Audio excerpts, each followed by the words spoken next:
हम कांग्रेस को वोट देना चाहते हैं। उसका कारण है आज हम जो शांति की सांस ले रहे हैं, किसके कारण ले रहे हैं? एक आर्मी के कारण ले रहे हैं जो ग्लेशियर के अंदर भी हर जगह में बॉर्डर के ऊपर बैठी है। 4 साल में अग्निवीर ले आकर देश ने, बीजेपी ने क्या कर दिया? हर गांव में थी। आज मायूस होकर एक जवान क्यों, क्या करेगा वो? 4 साल में क्या भविष्य बनेगा उसका? देश हित की बात करें तो प्रधानमंत्री मोदी है या उनके नेता है, कहते हैं कि देश हित में हमने कार्य किया है, विदेशों में डंका बजा है। देखो, देशों में डंका तो किसके कारण बजा है? हमारे सेना के कारण तो बजा होगा। हमारे प्यारे मित्र कितने हैं? उधर पाकिस्तान है, उधर चाइना है। मैं उनके साथ में किसकी मुठभेड़ होती है? हमने तो ग्राउंड के ऊपर लड़ाई लड़ी है ना। पूरी की पूरी हमारी जो गोल्डन लाइफ है बॉर्डर का बीतती है, हमारे को पता है ना। जब एक जवान ऑपरेशन के लिए जाता है उसके दिल पे क्या बीतती होगी? जब हमारी ट्रेनिंग 9 महीने की होती थी और 1 साल लग जाता है, 6 महीने में क्या क्वालिफाई हो जाएंगे कि मैं तोप चलाना सीख जाएंगे? बीजेपी के खाते में थी। देखो, या बीजेपी हो या कांग्रेस हो या इनेलो हो या जेजेपी हो, हमने कोई इस चीज़ से मतलब नहीं। हमने चाहिए अपना देश सर्वोपरि, देश के हित में जो काम करेगा हम उसके साथ में। आप मुझे एक चीज़ बताइए ना, जिसका बेटा गया, जिसका बहन का भाई गया, जिसका पत्नी का पति गया, तो उसके परिवार पे क्या गुजरती है? 10 दिन के लिए तो आ जाते हैं सब फोटो खिंचवाने के लिए, और 10 दिन के बाद उन वीरांगनाओं के साथ क्या होता है? आपने देखा, कभी सोचा है इस चीज़ के लिए? मैं खुद IVO में, इंडियन वेटरन ऑर्गेनाइजेशन का, मैं हरियाणा का स्पोक पर्सन हूँ, तो मेरे पास भी बातें बहुत आती हैं, केसी जाते हैं, बेचारी रोती है। लोकसभा चुनाव की बात कर रहे हैं, बीजेपी ने अपना प्रत्याशी मैदान में उतार दिया है मोहनलाल बड़ोली को, मौजूदा सांसद की टिकट काट दी है। किस प्रकार देखते हैं एक सांसद के जो कार्य होने चाहिए, आपकी क्या डिमांड रहती है लोकसभा के जो सांसद हैं? मेरी डिमांड सिर्फ यही है, सही साफ सभी का आदमी हो, पार्टी कोई भी हो, उसको वोट दी जाए, उसको टिकट दी जाए। तो मेरी एक ही गुजारिश है इस सरकार से, आने वाली सरकार से, कि जो बेरोजगार हैं इसके ऊपर इसको कम करना, कंट्रोल करना, ये सरकार की पहली वो होनी चाहिए। क्योंकि हमारे जो नौजवान लोग हैं बहुत ज़्यादा दूसरे देशों में जा रहे, धक्के खा रहे हैं, डोंकी बन रहे हैं, वहाँ जाके यहाँ इतना पैसा खर्च करके जा रहे हैं, मर जाते हैं। जो कौशल निगम रोजगार योजना आई है, तो किस प्रकार देखते हैं कौशल निगम को? देखो, कौशल निगम योजना जो है ये एक मतलब इसके ऊँट के मुंह में जीरा रोजगार योजना है। It is not a solution, ये सॉल्यूशन नहीं है बेरोजगारी का। अभी आप अग्निवीर के बारे में पूछ रहे थे। ये जो स्कीम है ये पूरे देश का भट्ठा बैठाने के लिए है। नमस्कार, मैं अमनदीप पिलानिया और आप देख रहे हैं पंजाब केसरी टीवी। क्या चाहता है हरियाणा एपिसोड के तहत हम जनता की राय जान रहे हैं। लोकसभा चुनाव में आम जनता क्या सोचती है? हरियाणा की बात करें तो भाजपा पार्टी ने सभी प्रत्याशियों के नाम सामने लाने का काम किया है, लेकिन अभी तक कांग्रेस ने अपने प्रत्याशियों की घोषणा नहीं की है। हम बात करें इनेलो पार्टी की, कुरुक्षेत्र से अभय सिंह चौटाला चुनाव लड़ रहे हैं और हिसार से जो सुनैना चौटाला है वो चुनाव की मैदान में आई हुई है। अब देखने वाली बात है कि भाजपा ने जो उम्मीदवार उतारे हैं उनका असर जनता के बीच में कितना अभी तक पहुंचा है। अभी हम एकलव्य स्टेडियम में पहुंचे हैं और यहां पर कुछ बुजुर्ग साथी बैठे हैं, उनसे हम जानते हैं क्या कुछ सोचते हैं लोकसभा चुनाव को लेकर, क्या कुछ सरकार के बारे में उनकी राय है। क्योंकि 10 साल हम बात करें हरियाणा में और 10 साल केंद्र में भाजपा की सरकार है, और यहाँ पर कुछ बुजुर्ग हैं, उनसे जानते हैं क्या कुछ उनके विचार हैं सरकार को लेकर, और लोकसभा चुनाव में जो उम्मीदवार अभी तक आए हैं उनको लेकर क्या सोचते हैं। सर, लोकसभा चुनाव आ गए हैं और हरियाणा में 10 लोकसभा चुनाव आ गए हैं तो हरियाणा में 10 लोकसभा की सीट हैं, तो क्या सोचते हैं, क्या विचार हैं आपके सरकार के प्रति और इन चुनाव के प्रति? सबसे पहले तो मैं आप मीडिया को धन्यवाद देना चाहता हूं कि हम जनता की आवाज़ को ऊपर तक पहुंचाओगे आप। मैं कैप्टन बलवान अपना, उससे पहले मैं एक जनता की राय नहीं, अपनी राय देना चाहता हूं। सबसे पहले तो हम कांग्रेस को वोट देना चाहते हैं। उसका कारण है आज हम जो शांति की सांस ले रहे हैं, किसके कारण ले रहे हैं? एक आर्मी के कारण ले रहे हैं जो ग्लेशियर के अंदर भी हर जगह में बॉर्डर के ऊपर बैठी है। 4 साल में अग्निवीर ले आकर देश ने, बीजेपी ने क्या कर दिया? 4 साल के अंदर एक जवान ट्रेन नहीं होता, और इसने जाकर अपना ड्रेस पहननी नहीं आती, उसकी ट्रेनिंग कर पाते उसके। आपने अग्निवीर का जिक्र किया। मैं स्टेडियम में पहले आता था तो यहाँ पर युवा आर्मी की तैयारी करते थे, लेकिन अब कहीं ना कहीं युवाओं की जो कमी है, खल रही है, यहाँ पर तैयारी देखने को मिलती थी, अब नहीं मिल रही है। देखो, हमने यहाँ स्टेडियम आते 6 साल हो गए, यहाँ पर नहीं, यहाँ पर तो भीड़ बहुत ज़्यादा थी, यंग जवानों की, हमारे को जगह नहीं मिलती थी, हर गांव में थी। आज मायूस होकर एक जवान, क्यों, क्या करेगा वो 4 साल में, क्या भविष्य बनेगा उसका, क्या भविष्य बनेगा उसका। तो मैं आपके माध्यम से कहना चाहता हूँ, सबसे पहले आज हमारी जो सेना जिसके अंदर हम आराम से सांस ले रहे हैं, सबसे बड़ी खली, मैं ये नहीं कहता मैं कांग्रेस अच्छी है वो अच्छा है, एक इस चीज़ को अगर आपके माध्यम से ये करना चाहते हैं, इसको सुधार में लाना चाहते हैं तो हम साथ में हैं। अगर ये चीज़ नहीं है तो हम ठीक है, आज वोट डालने का सबको अधिकार है। ये तो नहीं है कि मैं आज कांग्रेस का हूँ, कोई बीजेपी का हूँ, लेकिन जो बात सबसे पहले होता है देश हित, देश हित के लिए जो बात होती है सबसे पहले सर्वोपरि होता है। लेकिन देश हित की बात करें तो प्रधानमंत्री मोदी है या उनके नेता है, कहते हैं कि देश हित में हमने कार्य किया है, विदेशों में डंका बजा है। देखो, देशों में डंका तो किसके कारण बजा है, हमारे सेना के कारण तो बजा होगा। अब अग्निवीर योजना है, हमारे प्यारे मित्र कितने हैं, उधर पाकिस्तान है, उधर चाइना है, वह उनके साथ में किसकी मुठभेड़ होती है। हमने तो ग्राउंड के ऊपर लड़ाई लड़ी है ना, पूरी की पूरी हमारी जो गोल्डन लाइफ है बॉर्डर पर बीतती है, हमारे को पता है ना। जब एक जवान ऑपरेशन के लिए जाता है उसके दिल पे क्या बीतती होगी। कम से कम मेरे पीछे जो मेरे माँ बाप भाई बहन हैं उनका कम से कम गुजारा तो हो जाएगा पेंशन लेकर ना। आप आर्मी पर्सन रह चुके हैं तो हम आर्मी से रिलेटेड बात करते हैं।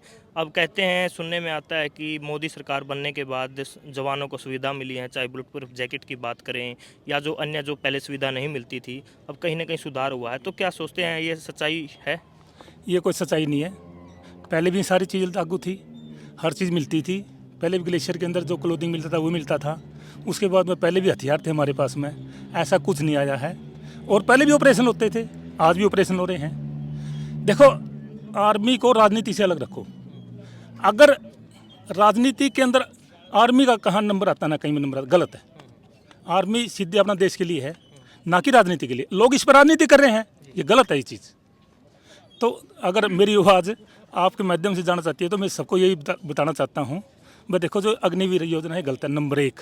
नंबर 2, 1 रैंक 1 पेंशन 2 का क्यों भेदभाव किया। इसके अंदर तो कहीं ना कहीं नीचे लेवल से तो है वो भी, उसके अंदर भी अपना देखो। कम से कम एक जवान पूरी अपना ठीक है, हमारी किस्मत अच्छी, हम बचकर आ गए, क्या हमने ऑपरेशन नहीं करे। तो जो बचकर आ गए कम से कम उनके लिए तो कम से कम गवर्नमेंट सोचता है भाई 1 रैंक 1 पेंशन कहाँ तक है कहाँ तक नहीं है, वो तो इक्वल होना चाहिए सबके लिए। अग्निवीर का जिक्र कर रहे थे, हम अग्निवीर पर बात करेंगे। जैसे अग्निवीर आई है उसके बाद कहीं ना कहीं राजनीतिक पार्टियों की बात करें, कहीं पर विरोध भी हुआ है, धरातल पर भी विरोध देखने को मिला है। लेकिन जो सत्ता पक्ष के नेता है कहीं ना कहीं अग्निवीर को अच्छा बता रहे हैं, कह रहे हैं कि 4 साल में अगले नए युवाओं को रोजगार मिलेगा, नए युवाओं को मौका मिलेगा। आपकी बात बिल्कुल सही है, लेकिन मैं एक सरकार से एक क्वेश्चन करना चाहता हूँ, जो हमारे एक्समैन है उनको तो रोजगार मिल नहीं रहा, जो नए वाले अग्निवीर को कैसे रोजगार दे देंगे। एक्समैन है हमारे, वो तो अपना 18-18 हज़ार में नौकरी कर रहे हैं, उनको तो कहीं रोजगार मिल नहीं रहा। अग्निवीर को कहाँ से नौकरी दे देंगे। अगर नौकरी करनी है तो इसी में कराओ ना परमानेंट। जब हमारी ट्रेनिंग 9 महीने की होती थी और 1 साल लग जाता, 6 महीने में क्या क्वालिफाई हो जाएंगे, कि तोप चलाना सीख जाएंगे। आज एक सिपाही 10 साल के अंदर तो एक सिपाही बनता है, उसको पता होता है कि हथियार क्या क्या है। नए नए इंस्ट्रूमेंट आ रहे हैं, नई नई पढ़ी लिखी जनरेशन है, उनको इसके बारे में जब एक जवान 4 साल में क्या सोच विचार करेगा। ऑपरेशन में गया, मतलब कहीं पर जाएगा तो क्या सोचेगा मन में ऑपरेशन जाते वक्त कि मैंने तो कल जाना हो, कैसे वहाँ जाएगा ना लड़ाई लड़ लेगा। तो अब लोकसभा चुनाव हैं, जो इतने मुद्दे आपने बताए हैं, बाकी लोगों की भी हम राय जानने की कोशिश करेंगे। क्या लगता है कुछ बदलाव होगा, कुछ सीटें कांग्रेस के पास आएंगी हरियाणा में? पिछली बार 10 की 10 से लोकसभा की बात करें तो बीजेपी के खाते में थी। देखो, या बीजेपी हो या कांग्रेस हो या इनेलो हो या जेजेपी हो, हमने कोई इस चीज़ से मतलब नहीं। हमने चाहिए अपना देश सर्वोपरि, देश के हित में जो काम करेगा हम उसके साथ में होंगे।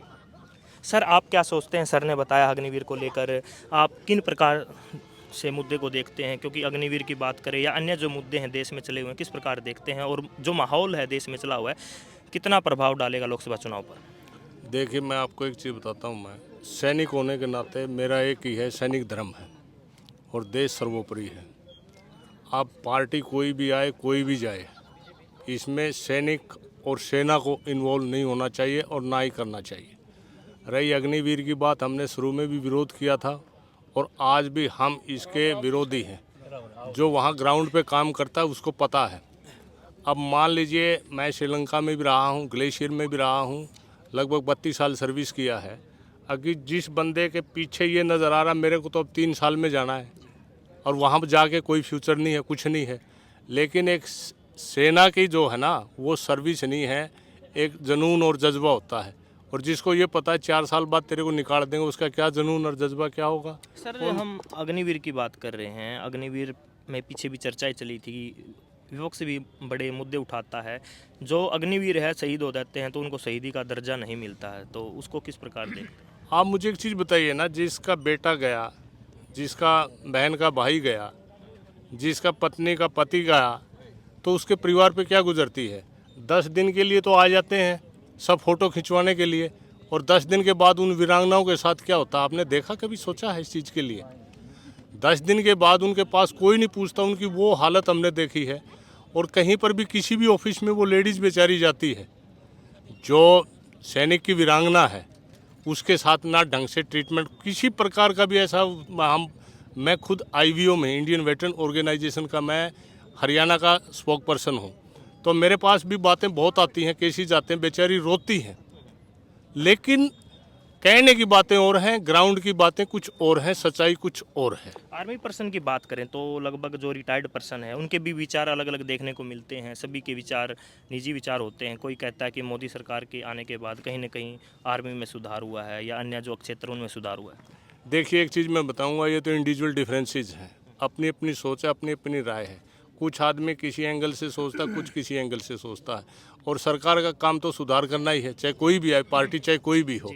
लेकिन कोई कम करती, कोई ज़्यादा करती है। वो तो चाहे कोई भी हो, जो जिस पार्टी को ज्वाइन किया, पॉलिटिकल आदमी है, वो तो अपनी पॉलिटिक्स की बात करेगा।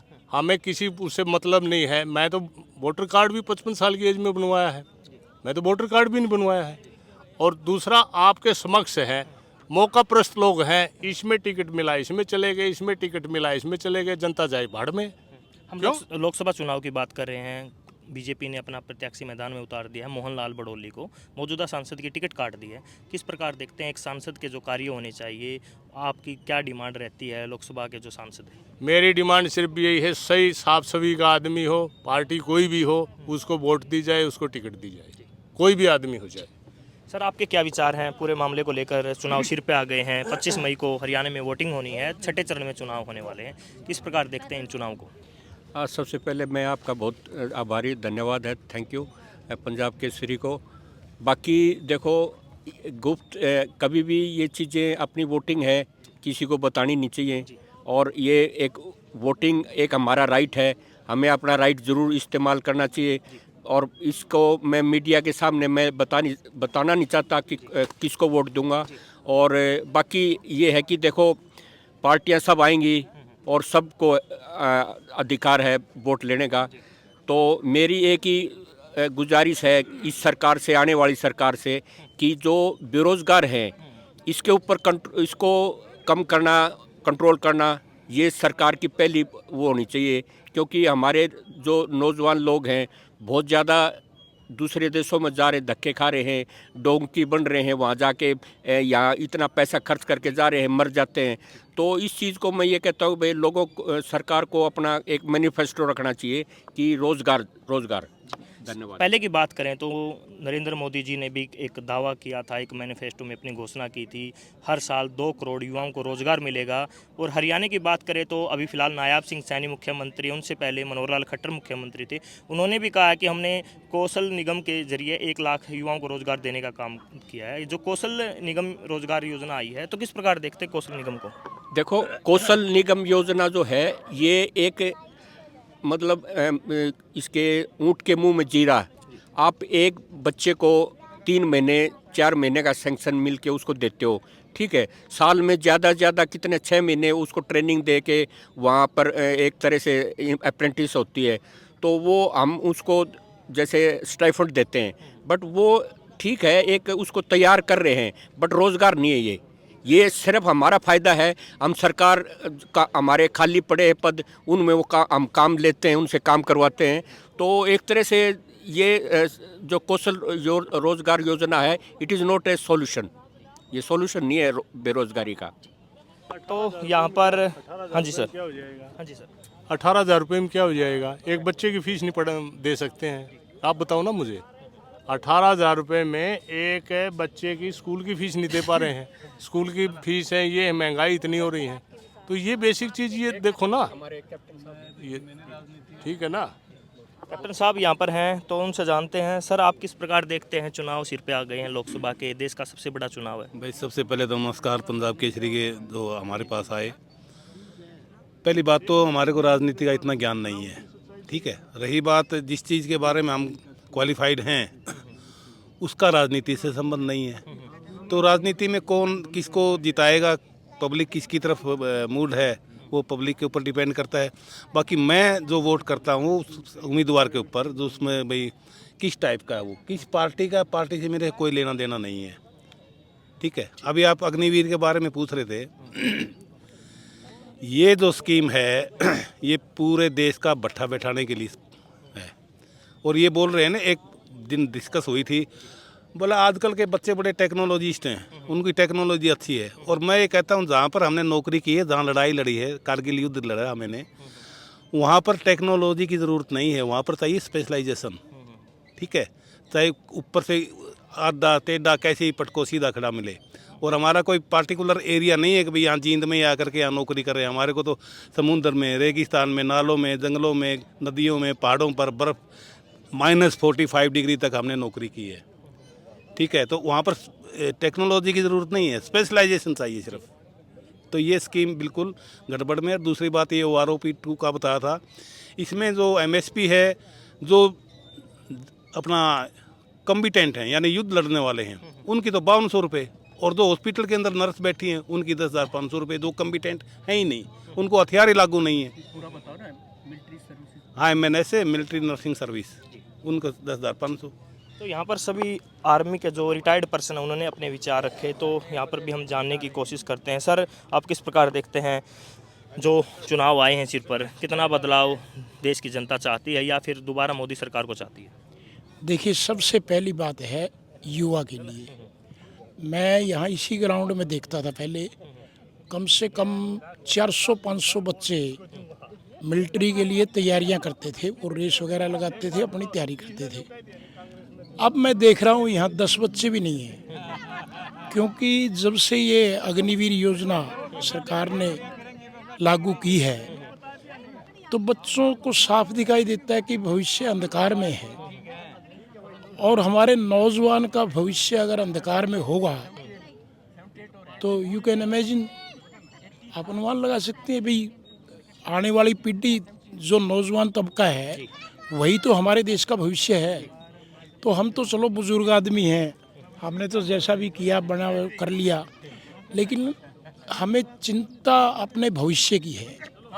और इस बारे में कोई भी पॉलिटिकल पार्टी कोई भी हो, हमें किसी से लेना देना नहीं है। सबसे पहले इस बारे में विचार ज़रूर करना चाहिए, गहराई से सोचना चाहिए। एक बच्चा देखिए 4 साल के लिए जाता है, ना उसको ग्रेजुएटी है, कुछ नहीं है, उसको थोड़ी बहुत ही तनख्वाह मिल जाती है, उसके बाद वो घर आ जाता है और 10 दिन बाद उसको कोई नहीं पूछता, ना कहीं उसको कोई नौकरी मिलती है। और वो बात हो जाती है कि धोबी का कुत्ता घर का न घाट का। तो हमारी तो यही है कि भाई सबसे पहले देखो, बेरोजगारी समस्या का हल होगा तो देश आगे तरक्की करेगा। धन्यवाद, आपने अपने विचार। तो यहाँ पर आर्मी के जो रिटायर्ड पर्सन हैं उन्होंने अपने विचार रखे।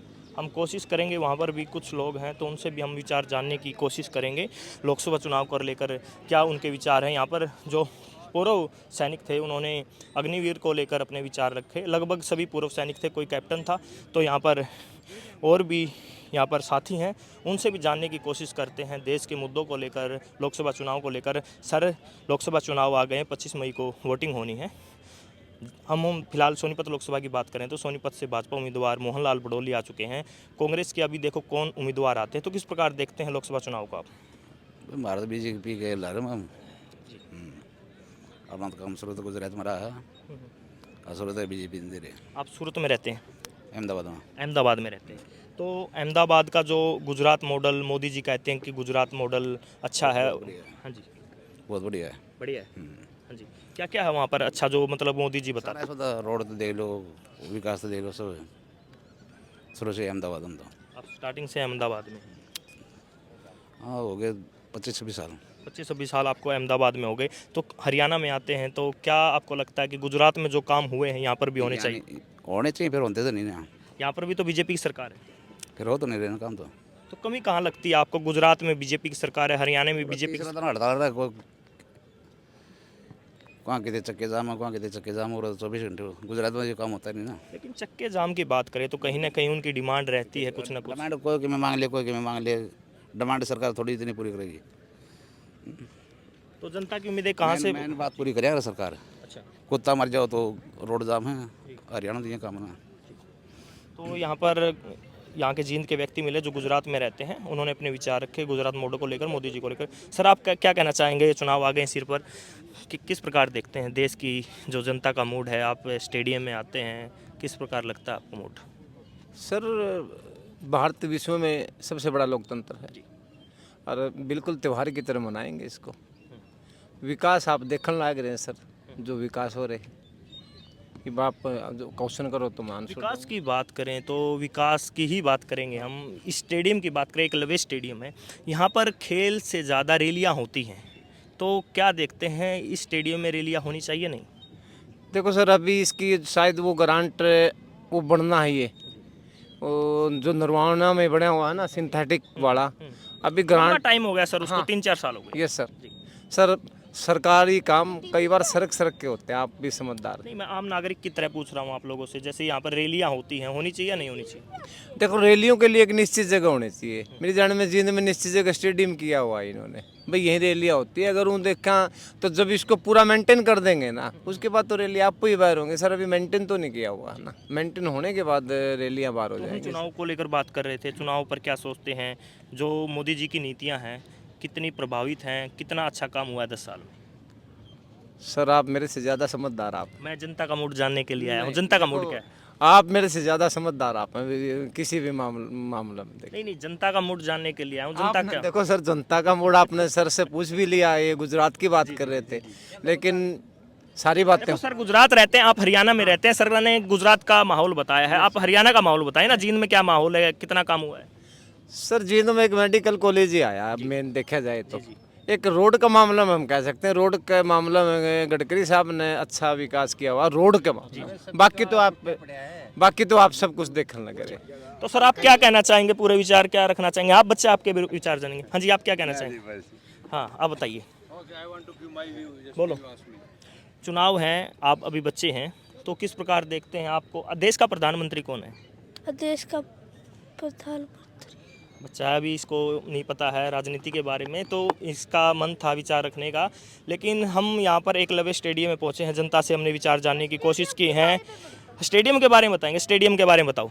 स्टेडियम, इस पे आप रैली कर सकते हैं, खेल सकते हैं। अच्छा। वे तरह तरह के स्पोर्ट्स खेल सकते हैं।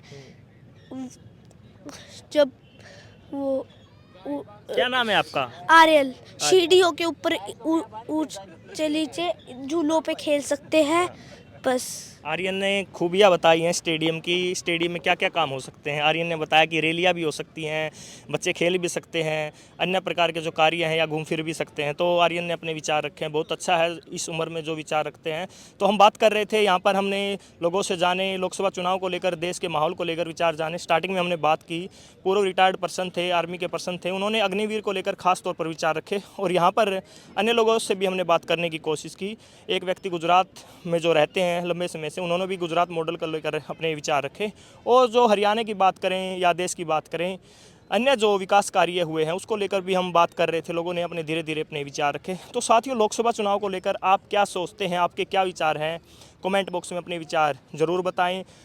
क्या चाहता है हरियाणा एपिसोड के तहत हम जींद के एकलव्य स्टेडियम में पहुंचे थे। जींद से पंजाब केसरी के लिए मैं अमनदीप पिलानिया। हमसे जुड़े रहने के लिए हमारे YouTube चैनल को सब्सक्राइब करें और नई वीडियो की नोटिफिकेशन के लिए बेल आइकॉन को दबाएं। अगर आप ये वीडियो Facebook पर देख रहे हैं तो लाइक जरूर करें और ज्यादा से ज्यादा शेयर करें। धन्यवाद।